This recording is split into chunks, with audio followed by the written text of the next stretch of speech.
YouTube, what's going on? We're back. It's been a while since we have uploaded any content, but we got some cool stuff coming. We had to take a little bit of a break, a little bit of a breather. We also don't currently have a studio right now. We moved out of our studio. We're going to move somewhere else, and that plan kind of fell through, so we are currently looking for a new studio. But yeah, just needed some time off, but hey, we are back. Things are picking up. If you guys have not been paying attention, it was a big day for my Iowa State Cyclones. I know what you're thinking. You only do videos when it's positive about Iowa State. Haven't had a lot of positive news lately. Not negative news either, just really no news, which I think in the portal era is usually bad news. But here you are. You finally have some news to report. And of course, you choose to come back when it comes to Iowa State. And maybe you're right. Maybe I need to look inside a little bit more as a YouTube journalist. Not a journalist, but anyways, you guys get the point. Panero Johnson, it was just announced that he will have 3 years of eligibility remaining. Now, if you guys are living under a rock or just not paying attention to college wrestling in the past year, seems like 2 years by now, but at least year, then you guys probably already know that Panero had to sit out all of last year. He was part of the gambling investigation between the DCI and students at the University of Iowa and the University of Iowa State. And he was put out there as this criminal, this fake news Des Moines Register organization. I'm just kidding. But anyways, they put it out there that he was part of the investigation. He was one of the first ones announced publicly, and he was announced publicly because he actually had criminal charges against him. I believe like identity theft, a bunch of things. Those all ended up getting dropped. I found out later on that the whole thing was done illegally, yada, yada, yada. I don't have to go into all that. You guys can Google some articles, do some searching around, but I'm tired of talking about it, to be honest. But it was found out that basically they did not do their proper due diligence when they were investigating Panero Johnson. So everything pretty much got thrown out the window. So then it comes to the point of like, how do you punish this kid? And I noticed something the other day. They tweeted out, or I believe it was Keith Murphy from Channel 13, who's done a phenomenal job of covering this whole thing. He puts out this tweet listing all of these athletes that are now in the civil suit process here. And Panero's name wasn't in it, or at least it wasn't in the tweet. So then I actually went and looked up the paperwork or whatever, and his name wasn't in there. So then I'm thinking, why wouldn't Panero's name be listed in there? Especially because at this point we had found out that the things that had been publicly stated about Panero weren't exactly true, or weren't maybe as they seem.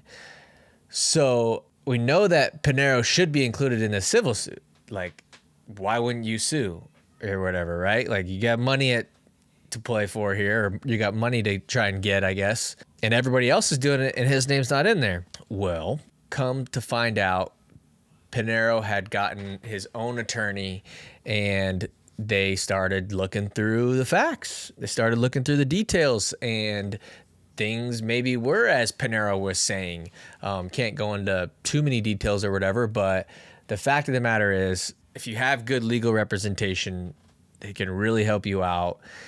They go through it all. They find out that, Panero wasn't exactly to blame for all of this, and they were able to find a couple bets that were placed that were essentially, wrongdoing or illegal or whatever you want to say.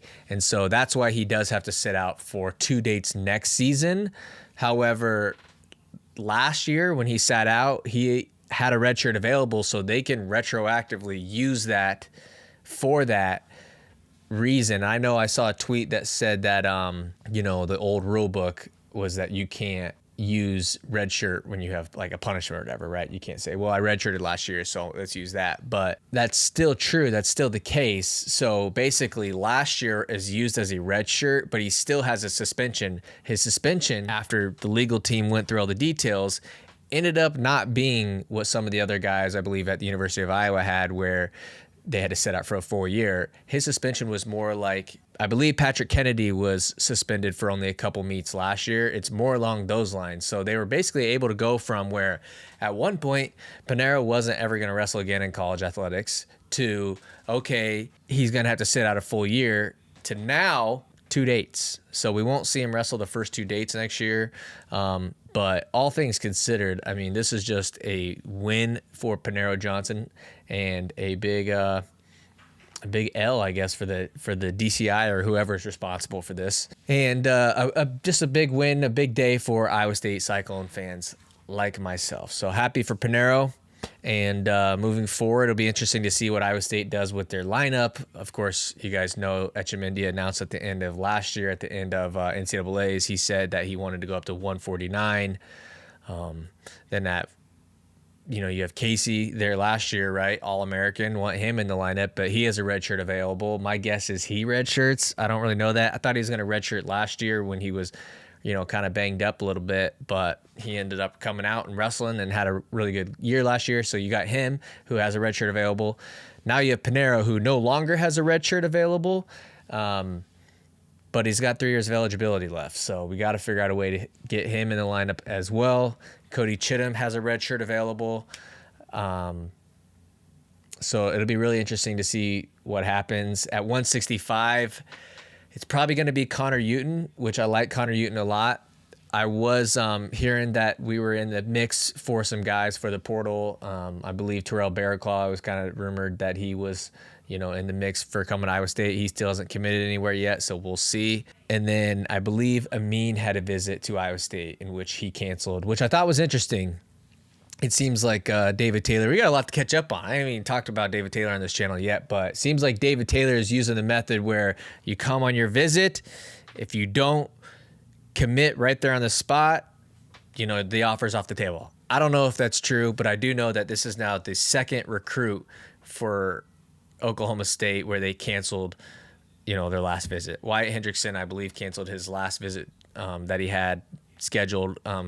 People were saying he was supposed to go to visit Missouri, and then he canceled that. And then Amin, I know how to visit Iowa State, and that ended up getting canceled. I have no clue if that's actually how it's going down, and I'm not even knocking him for it. I think he's doing a crazy good job. It's crazy, though. It's crazy. Iowa State finally gets to the top of the Big 12, and David Taylor walks in, and we'll see what happens. But man, they're definitely they've definitely, if you were to go and grade all the teams that have done things in the portal, they would be an A+ right now. I will say that. I'll give them that. In other news for Iowa State, we have got our future at 125 pounds. When I say future, I really don't know what the future holds for this guy. His name is Osmani Diversent. Cuban. We got another Cuban coming. Anthony Echemendia, Younger Bastida, Rainieri Ortega, who trains in the room, and now we have Osmani Diversent. He is let's see, what are his accolades here? He is a Pan Am Junior Gold medalist in 2021, a Pan Am Senior Bronze in 2023. I believe the 2021 one is where he beat Richie Figueroa. That's pretty good. Not gonna lie. Can't hate that. He won a 57, let's see here. He was a 2022 Cuban national champion, and then he also took the senior division title in 2023.